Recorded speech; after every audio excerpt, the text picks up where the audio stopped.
This is Matt Jackson of the Young Bucks, and you're listening to the Kayfabe Connection, your home for facts, rumors, knowledge, trivia, and everything you know or hope to know about pro wrestling.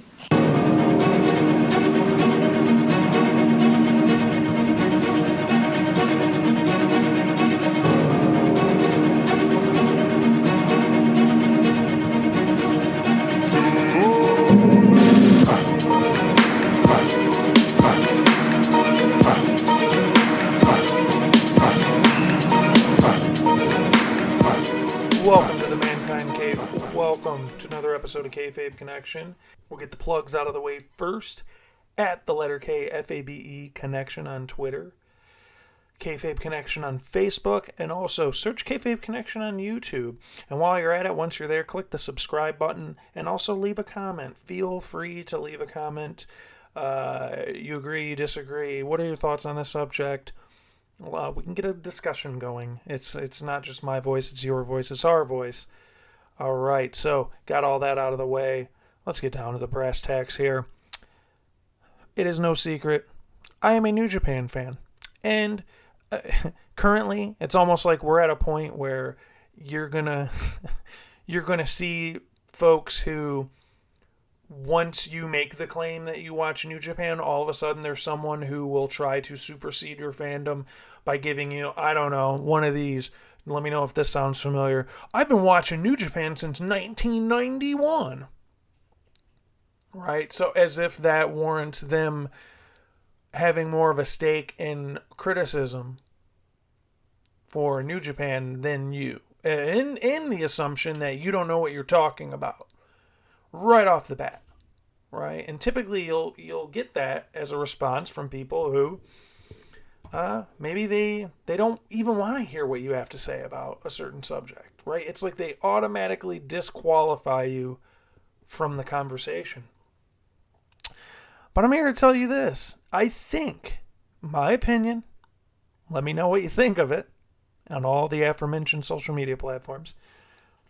I think we are embarking a different era of wrestling, both from a fan perspective and from a wrestler standpoint. From a fan perspective, this is a little bit different of an era that we live in terms of being a fan of wrestling. There are several social media platforms where you can actually speak directly to the wrestler. That's not always a good thing. Right. Look at the Game of Thrones premiere last night, season 7 premiere. Ed Sheeran was a character. He had like a little cameo, the pop singer, and people took to Twitter to tell him to fuck off. And this dude deleted his Twitter account. Like, I don't even want to hear you guys. I'm done. So it's a gift and a curse, right? But we are in a different era. And also it's a different time being a wrestling fan just because of the plethora of variety that one can consume. I mean, there's high spots, there's Progress on Demand, there's RevPro on Demand. It's seemingly everything, even like AEW, smaller promotions like that are really taking flight right now. Glory Pro shows are actually on high spots now. You got MCW over in Australia that's killing it right now. You got Over the Top in Ireland. I mean, these are promotions that are all making waves, that are producing stars, that are tapping into a market that really hasn't been tapped into that heavily before, especially with like Australia. That scene's getting ready to blow up. Shout out to Jonah Rock, who's going to be at PWG Bola. But there's just so much to consume now, to the point where when there's so much variety, does one necessarily need that same pathway that seems like it's been the path of most wrestlers and most fans? We all go back to the WWE. Everybody's go-to is the WWE. Those pay-per-views mean more than anything else. That's all that matters. None of those other shows matter. It doesn't matter if, Timothy Thatcher kills it at an Evolve show, if All Ego Ethan Page kills it at an Alpha One show in Canada. It doesn't matter if Ricochet's killing it as Puma on Lucha Underground. Kind of a rocky situation with him. But But you get the point, though.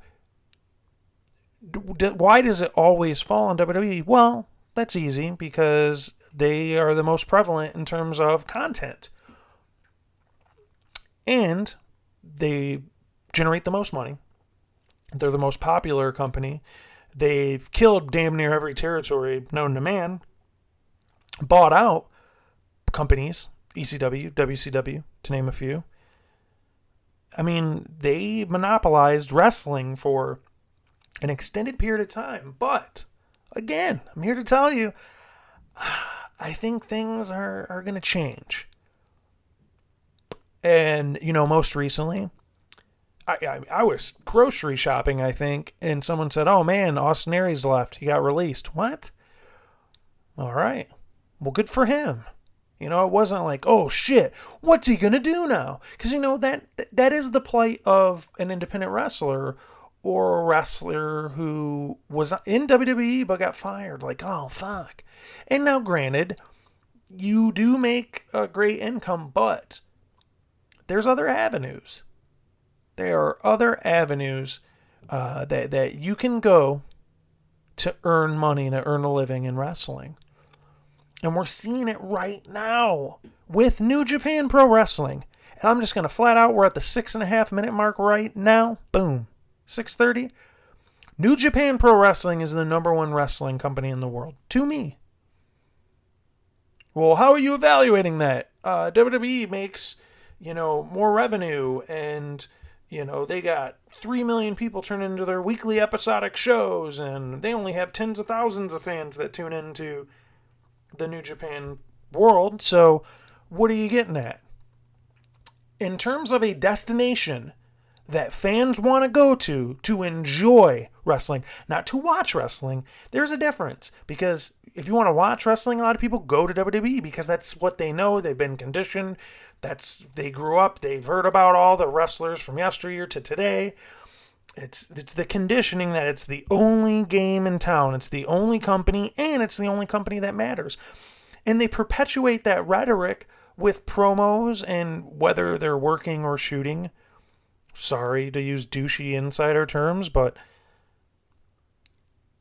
whether if it's they're playing along with it or they really feel that way, isn't that always the sentiment? Doesn't matter what you did in Japan, Nakamura, because this is where the big dogs play, right? Kevin Nash, look at the adjective play. It's not an adjective. But that's always been the conditioning, is it's WWE. The WWE. Try saying it like Kurt Angle. I don't get why it's so difficult for him to say WWE. He needs to sit down with Michael Cole and maybe go over that. No, I love Angle. And despite this goofy angle they got him in, pun intended. But that's kind of the thing too. You look at this Jason Jordan thing that just broke last night. The breaking news. Kurt Angle had a son that's black that he just figured out he's the dad. And it's this big Maury Povich kind of trash theater-esque sort of presentation of wrestling, which for the most part dominates the casual perception of wrestling. When I'm on a flight and some dickhead comes behind me and sees I'm watching wrestling and they go, hey, it's fake, right? Like the time I was in the international flight and the guy had a Doctor Who shirt on, and I immediately clap back with Doctor Who, huh? It's fake, right? That's kind of what birthed the send-off, the signature for the show. When someone tells you wrestling's fake, tell them so are movies and TV. So, but it doesn't do any favors. Like I was talking to friends last night, different group chats and stuff. Shit like that happened last night on Raw. That's the type of shit where you go to the water cooler and the dude from accounting goes, man, so I was flicking the channels and I was on USA. I mean, I used to watch wrestling in the Attitude Era when Hogan was there, but what the hell did they have going on? And what was the deal with all that? It's almost like when something shitty or goofy or hokey like that is done in WWE, people have selective amnesia, right? So, a company like GFW, formerly known as TNA, Let them do something like they did last night. Oh, you wouldn't hear the end of it. Oh, this is why I don't watch. Oh, funny, because that's my same response when I'm in bed. Lights off. I'm in bed and I get 12 times, no exaggeration, of different people. Oh my God, what are they thinking? What are they doing? This sucks. Bah, bah, bah, bah, bah. I'm like, I don't know what you're talking about. I'm not watching it. Because that's the go-to, right? Well, if you don't like WWE, don't watch it. Well, I don't. Like, I'll watch pay-per-views and maybe an occasional SmackDown. But even with that, Talking Smack is canceled. Something that was the most entertaining thing, maybe even more entertaining than some of the in-ring stuff, especially Raw. Monday nights are horrible for wrestling. Because you don't get wrestling. And call me crazy. I've never taken a bump before, so maybe that's worked against me, but maybe when people tune into a wrestling show, they want to see, you guessed it, wrestling. That's the problem now. And that's the common denominator, I think, amongst all wrestling fans, and not putting labels on people. You're a Smark or an indie fan or the dreaded IWC, which is hilarious because every time you see someone use that term, it's someone that's operating the internet, that is a fan of wrestling, that is part of some social community. So your acronym is stupid because you are a part of that acronym that you're using to vilify a cluster of people that don't agree with you. Because that's what we do. We throw blanket statements and we deflect when people don't agree with us. Why not just justify it instead of giving some bullshit answer? And you look at it, well, how can you justify that New Japan's the new number one in wrestling? I put it to you like this. It's wrestling, so lo and behold, I'm going to assess it by wrestling. Let me know at the letter K, FABE Connection on Twitter. Go to Kayfabe Connection on Facebook. Comment under this video. What WWE main roster match would you put in a category of match of the year? Okay. I'll wait. Well, how picky are we getting about this? Can you put NXT? I would say no, because NXT is a different form of entertainment from WWE. There's no sexism going on with the women that are there. If you've heard anything about the Mae Young, trust me, there will be a video about that. We're going to let that topic breathe for a day or two. You have actual women's matches where the women matter. Asuka is on a she beat Goldberg's streak. She's like on a Bruno Sammartino streak right now. She's not twerking or doing anything over sexual. She's a badass wrestler. Just like a man would be, she's a badass wrestler. You know, and granted, she's got the tongue thing. There are sexual components to her of her feminism and whatnot. But you get what I'm saying. She's a world-class athlete, and she's treated as such. She's intimidating. She's just gifted in the ring. She is the best at what she does. And you look at all the storylines that are played out on NXT. Look at the heel turn by Ciampa, which it was a bad break for him to get injured after that. But just moments like that and great matches.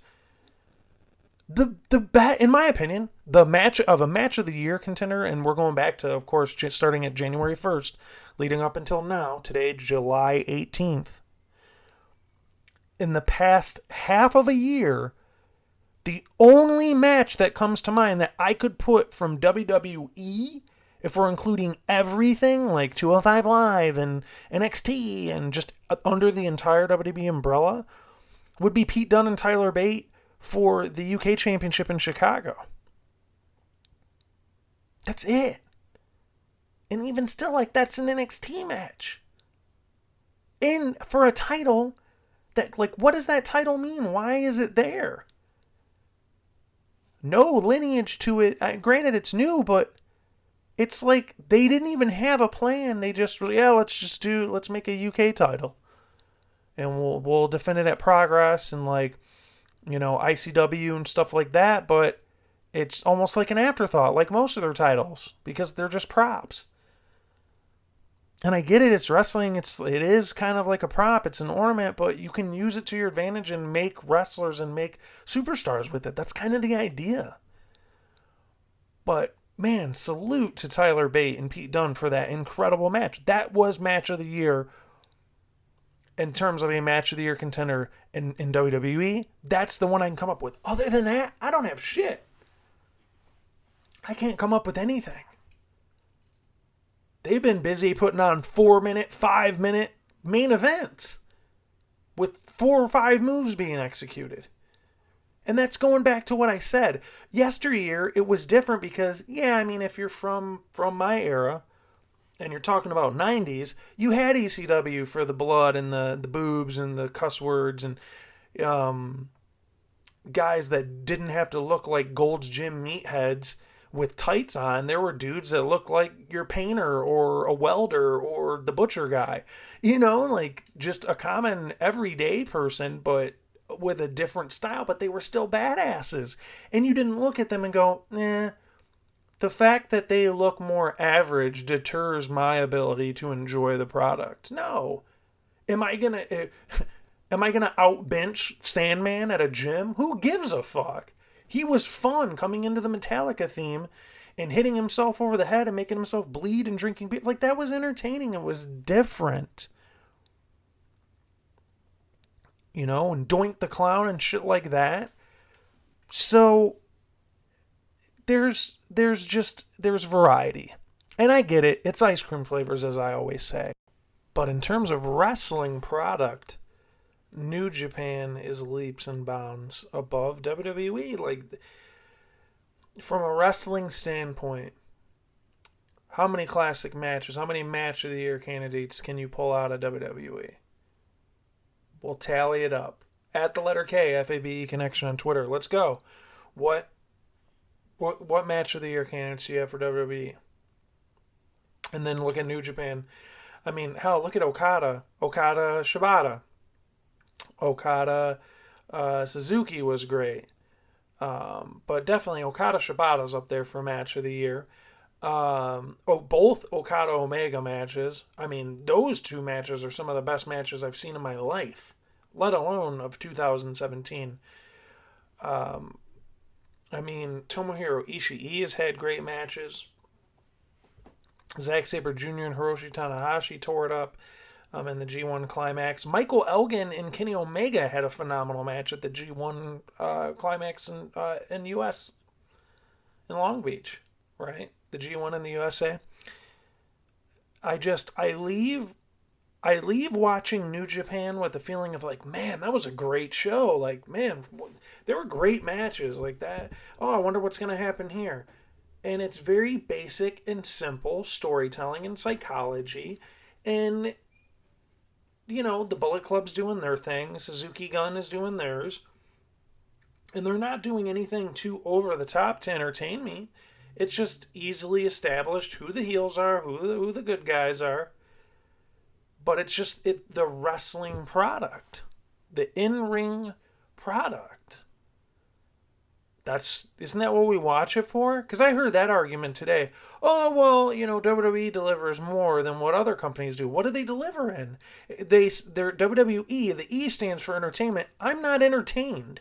So if it's not the in-ring quality and they're not entertaining me, what are they giving me other than a fucking headache from staying up for 3 hours on a work night and either watching their shitty television show or a lackluster pay-per-view? So if different companies give you different stuff, what are they giving us? In fact, they're depleting from what we want from them, like tag teams and memorable women's matches that matter and new stars and different people. And I get it. They put the belt on Jinder Mahal, and you had a bunch of crybaby-ass people who were like, oh, anybody but Reigns, and why is it always Cena and Orton? And then Jinder gets in. Of course, there's a cluster of people who bitch about it, but I know there's a group of people who are like, man, at least SmackDown's somewhat refreshing. Surprise, surprise, Vince doesn't really have any say in it. I mean, Talking Smack got nixed because I think Vince McMahon couldn't sleep one night. It's like, yeah, let me let me see what this Talking Smack show is. Oh, they went off script. They didn't say sucker and stuff, you know. Like, the one product that wasn't stale, they nix. And that's what makes SmackDown exciting, because they have wrestling matches. Monday night is a show about wrestling, and Tuesday night is a wrestling show. Right? That makes sense. When I watch New Japan, it's a sport. There's matches. Even in like Evolve, there's like little stories here and there, but really it's the in-ring competition. Look at Catchpoint. Their whole gimmick that they did back when Gulak and those guys were at TJP before they went on 205 Ghost, as I like to call it. 205 Milk Carton. Oh, did you see this Monday? They stopped using the purple ropes. Who gives a fuck? Let's just sign 1 million people from the indies and not do anything with them, and then complain that they didn't get over. Look what they did to Alpha. Oh, they didn't get over. They rushed the tag title from the Wyatts just out of nowhere, unexpectedly. Did nothing with them. And they're, like I said, on a milk carton. When did you see Alpha on SmackDown? So even on their great, like, the one show, the one sacred property that they have on the main roster, which is SmackDown, even there, it's like, they're granting opportunities, but then there's stuff where people just aren't really even given a chance to even get the footing off the ground. And you look at a team like Breezango, who sometimes they're the most entertaining thing they got there. They've been jobbers forever. So I see that. I see they're trying with the Miztourage and stuff like that, because Curtis Axel and Bo Dallas deserve better. And so I'm very happy for them. So this isn't just a dump on WWE, and if you watch WWE, you're an idiot. It's the same wash, rinse, repeat formula over and over and over and over and over again. It's not entertaining, and I can watch better wrestling matches in other companies. And that's not to discredit of the roster, because they have the most talented wrestlers that they've ever had in that company. So that is not a diss or disrespect to all of the workers that bust their ass and travel and who make sacrifices for WWE. It's not their fault.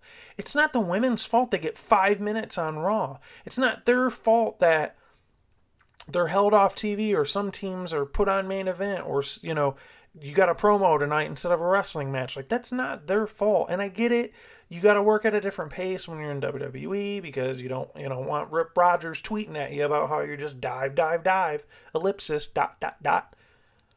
I understand that, but in the same token, why would I wait? That's my thought process, is why would I waste my time watching this thing 3 hours on a weekly basis when I can just watch other stuff at my leisure whenever I want that I actually enjoy more than that?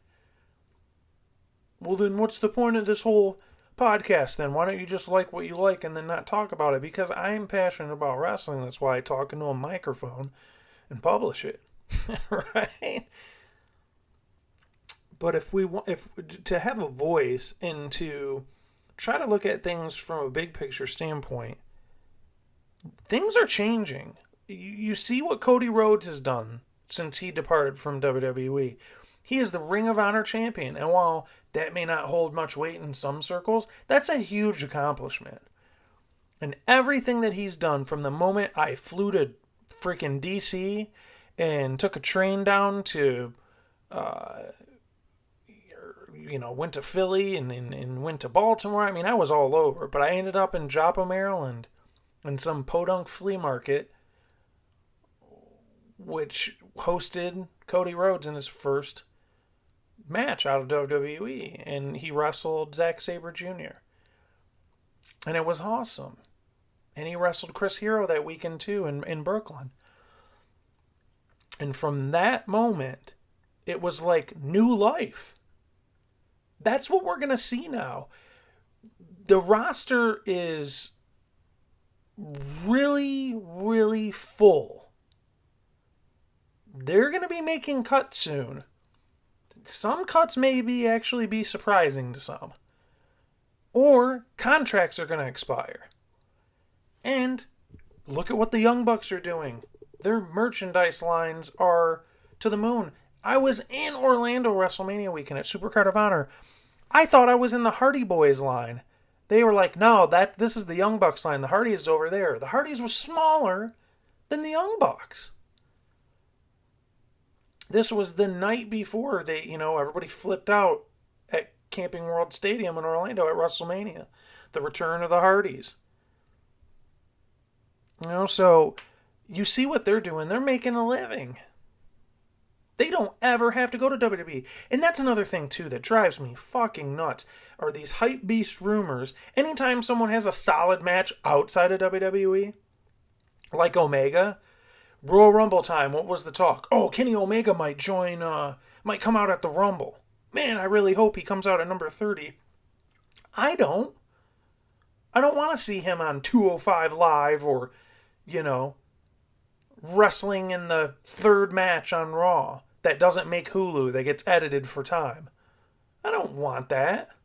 Or have him down in NXT until he's like 40. Look at Bobby Roode's 40. Put him on the main roster and do something with him. I get it, you're a touring brand with NXT, but at the same time, you are not hurting for superstars in Orlando. You got Roddy, Ono, Hideo Itami, Aleister Black. You are stacked. Kyle O'Reilly just came with Bobby Fish. You got other people that are coming soon. Adam Cole. You don't need to hold on to these talents. Look at Balor. They hold him on the roster. Doesn't get hurt ever. Comes up to the main roster. He's hurt. He's in his mid-30s. Nakamura is in his late 30s. Time is of the essence. That's what made me become a diehard New Japan was Prince Devitt, a.k.a. Finn Balor. And watching Nakamura and him killing it with Kota Ibushi at Wrestle Kingdom. And people are, man, it's so tight. And yeah, I had goosebumps when he wrestled at TakeOver. It was surreal. It was cool. It was a fun wrestling moment. But when all's said and done, is Nakamura just going to be another dude on the roster? Look at Owens on the main roster. I mean, most of the time that he's been there, he's held a title. Since he's been on the main roster. Intercontinental, United States, Universal. He's been a champ most of the time. So they get it right every now and then. But, where's Balor at now? Wrestling the Drifter. And no disrespect to the Drifter. I think they've maximized his potential way more on the main roster than they've done in NXT. I couldn't care less about him in NXT, but it seems like he's nailing that gimmick and the way they're booking him. It's pretty awesome. It's hilarious. They're using him perfectly. I think that's great. I want these guys to succeed. I want this company to do well. I want to see these guys in meaningful matches, and these women especially. But we're seeing a change of pace. The tide is turning. Everybody's conditioning, it comes down to, it's the end-all be-all is WWE. It's the big show. It's the main act. Everything else is an indie promotion. Hilarious when you have people who refer to New Japan as an indie promotion. I'm like, that's funny. The Tokyo Dome seats how many? Korakuen Hall is just a bingo hall. So I know I went there. I'm that guy on this particular episode where I pit New Japan against WWE and I act like New Japan is just perfect and can do no wrong. Oh, trust me, I'm not a fan of 30-man tag matches that overpopulate the card sometimes, especially in tournament cards. Even when they invade Ring of Honor, they're always like 8-man tags, and I'm not a fan of that. I prefer either tags or singles, but if we're on the topic of tags, I'm glad Roppongi finally broke up and Trent's going to be a heavyweight because, there was only so much they could go with them. And when Roppongi did get a title victory, they've held the titles. I think Rocky's held the tag titles 5, 6, 7 times, something crazy like that. But his title reigns with Roppongi were like seemingly a month, and then he dropped them. Which made no sense because he's a hell of a worker. He's a veteran. So the tag scene got real whack in New Japan. That's not so. That's what I'm saying. Being objective about a company doesn't mean you're being a hater or go watch something else and no, my feelings are hurt. Can we all agree? The product is stale. Something needs to change. Well, what needs to change? It's not going to change on the WWE's end until Vince McMahon is no longer with us. I don't wish anything bad or anything like that. But if we're talking about change, real change will not come from within WWE until someone else is calling the shots. And it's not some bucktooth asshole in a production truck and a 70-year-old man and a guy who thinks that we have to have stiff plastic mannequins in the ring to qualify as women's wrestlers. Right? The tide is turning. New Japan's the number one product. The number one wrestling product on the planet. The wrestling matches are superior to WWE. They have been. And if we get Kota Ibushi and Omega in the G1, we got ourselves another candidate for match of the year. And trust me, I'm sure as each night passes, we are going to have banger matches upon banger matches in this tournament, just with the roster that they have. Fuck, Yuji Nagata and Yoshihashi stole the show in night one. If it wasn't for Naito and Kota Ibushi, match of the year. Forgot to mention that one. The wrestling product is just superior. Well, I like to be entertained, so watch WWE. What is entertaining about it? What is fulfilled by watching Monday Night Raw and seeing the same opening promo and seeing the same match that gets cut to commercial break during the match? What is so superior about that? Why are people so sucked in and conditioned to think, well, it's Monday night, gotta tune in? You don't have to. Go watch something else. That's what I do. I've been watching 80s movies on Monday nights. I watched Heathers with my wife, that throwback Winona Ryder movie. First time seeing it. I'd rather watch that than watch the same bullshit. And when Sundays or different days of the week roll around, I got my New Japan World. I can go on there and I can be entertained. And, oh, but I don't understand the language. And I love those statements. Oh, I don't really know who the guys are, so they're not stars to me. It's not believable. Right? That's another misconception. Well, the women misconception can be in a totally different video. That's a lot of damage control. But we know, the body guys, you got to be a big bodybuilder. Oh, well, what about Brett? What about Shawn? What about Daniel Bryan? That was all kicking and screaming. The template is set. You have to have a certain look to make it. That's why Chad Gable is shrugging right now, and Jason Jordan is going to get pushed to the moon, and rightfully so. He deserves everything. IU wrestler, amateur wrestler. I mean, he's of the same pedigree with Gable, even though he's not an Olympian. They're both talented as hell, but you get my drift, right? There's that gif floating around that shows Jason Jordan bouncing around, and Vince is almost looking at him like, you know, he's a piece of meat. Like, yeah, go get him. You know, so there's this whole misconception you have to look a certain way to get over. That couldn't be further from the truth. I mean, fuck. Half the people I meet at wrestling shows, I'm bigger than them. I'm 6'3", 265. 6'4", 265. I'm bigger than most of these guys I meet. Like Adam Cole's puny. When I met him, it was crazy. Because, you know, they're larger than life. But Adam Cole's a superstar to me. He's larger than life. Oh, he's only been on ROH and PWG and CZW. And Progress once, I think. Just once. Right? Oh, so he hasn't been to the big show, so he hasn't been to the main stage that is WWE, so he's not a superstar. No, he's a superstar. He is larger than life. Marty Scurll is a superstar to me. Next level. He's not some pedestrian dude at the grocery store. And he's a super cool, modest guy at that. All these guys are changing the business right now. And people that are stuck in their ways, that just feel like there's one company and they won't amount to anything until they come. I hope Marty Scurll never goes to NXT. I hope Kenny Omega never goes to WWE. I hope Zack Sabre Jr. tells him to fuck off the next time they have an offer for him. Remember everybody got all pissy on the CWC because they didn't get Sabre and Kota Ibushi? Well, now you can. Just tune into New Japan World. You can see Zack Sabre Jr. and Kota Ibushi. Minus the purple ropes. And not in a 5-minute match. You can still have it.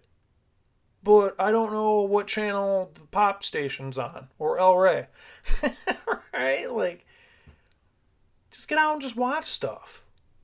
There's so much out there. But in terms of direct competition, it's been brought up. It's a hot topic. WrestleMania rolls around. There's been rumors floating around that New Japan might set up shop in New Orleans and do their own show adjacent to WrestleMania. Do it. Yeah, but they're riding the coattails. No, you're going to put on a show that's going to steal the week. We see it every time with NXT. NXT constantly puts on their takeovers, always overshadow the main roster. Always. I think we've seen one bad takeover in our entire lifetime. One. Right? And I believe Joe and Balor was the main event. I think that was the steel cage match. And they had all the interference by the doctors, and he was bleeding, and it was just maybe that affected it. But that wasn't a great takeover. It was good, but wasn't great. One takeover out of how many? And this goes back to that whole nothing's going to change on the WWE, and so you might as well accept the fact that New Japan is surging. If you look at the numbers, and you can laugh about, oh, New Japan, because like I said, some people refer to them as an indie.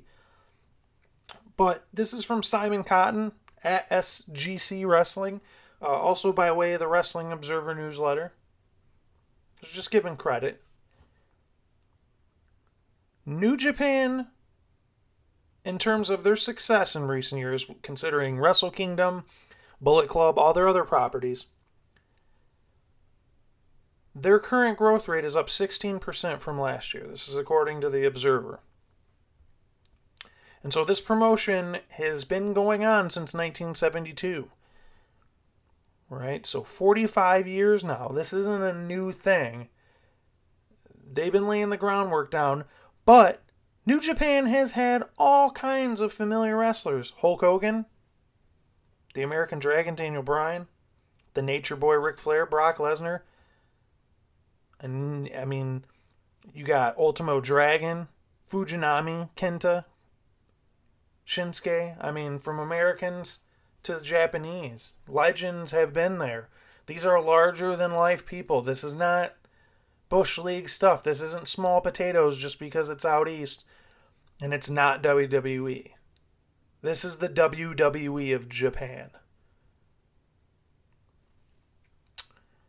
So based on the claims by the Observer, New Japan has quadrupled their business since 2011, which 2010, 2011 was right around when I started getting into it. And Devitt was with the Bullet Club and the Real Rock and Rolla, like all that stuff. That's when the spark hit with New Japan. They're saying that with the current rate of growth, this will lead to their biggest grossing year either in 2018 or 2019. They're going to need to not only preserve all the stars that they have, they're going to pay up. They're making money, obviously, so they're going to pay up. The New Japan World subscriptions are going up. They're going to pay up. They're going to pony up. But not only that, you know, people made a joke, oh, all the washed up WWE people go to TNA. Now it's, oh, all the talented people that didn't get utilized correctly, they're just going to go to New Japan. You can work a lighter schedule. I mean, yeah, the travel's got to suck, but you are on a big stage. Because that's the thing. Oh, when you're a wrestler, everyone aspires to want to go to WrestleMania and have your WrestleMania moment. Look at Austin Aries. He had the best match of the night, and it was on the kickoff show that didn't even make the DVD or Blu-ray release. Which, rumors speculate, that's kind of the primary reason he dipped. What's the point? you can make a living for yourself outside of WWE. And so that now makes the pendulum swing over to New Japan. New Japan is opening up a dojo in Los Angeles within the next year and a corporate office within the next year. They're going to set up shop. And much like you see boxing sort of dying out, you don't see too many aspiring boxers anymore as much as you see aspiring MMA fighters. The tide is turning. There are people who are going to go, you know what, I'm going to go clean toilets and cook meals in the dojo in Japan, or hell, I'll go to the one that's in LA, and I'll be a young boy, young lion as they refer to them, and I'm going to go up through my ranks there and learn from greats and learn a different style. I want to main event Wrestle Kingdom. I want to be the next Omega or Okada or Tanahashi or Misawa. The tide is turning. It's changing. WWE is not the only game in town. New Japan is a force to be reckoned with, and their popularity is only going to increase. In the last fiscal year, so we're looking at summer to summer, which is now, New Japan grossed 3.2 billion yen. That's 28.8 million. The company's projecting 3.7 billion yen, which would turn out to be 33.3 million US dollars for this fiscal year, and claim that they could reach as much to 4.5 to 5 billion yen, equating to 41 to 45 million US dollars for the 2017-2018 fiscal year. They can pony up the dough, and they can only make things greater. Now, I know a big goal of theirs is to sell out the Tokyo Dome. Oh, WrestleMania sells out every year. Everyone knows those numbers are inflated. We're talking true sellout, not kayfabe sellouts. True sellouts. New Japan wants to legitimately sell out the Tokyo Dome, meaning 40,000 to 45,000 tickets being sold for a show without comps. Another goal that's been desired from New Japan's side has been to see 100,000 subscribers for New Japan World, which would make it the most popular streaming service in Japan. However, this is a difficult task due to the streaming services like Hulu and Netflix not being part of the culture there and not doing well as a result. So, weird as it sounds, Japan is not hip to the technology scene in terms of streaming channels and streaming wrestling as we are here, which that's crazy because the mighty United States not really as high on the technology side as Japan in a lot of cases. Professional wrestling's popularity in the US, it's different than Japan's. Japan is strengthening.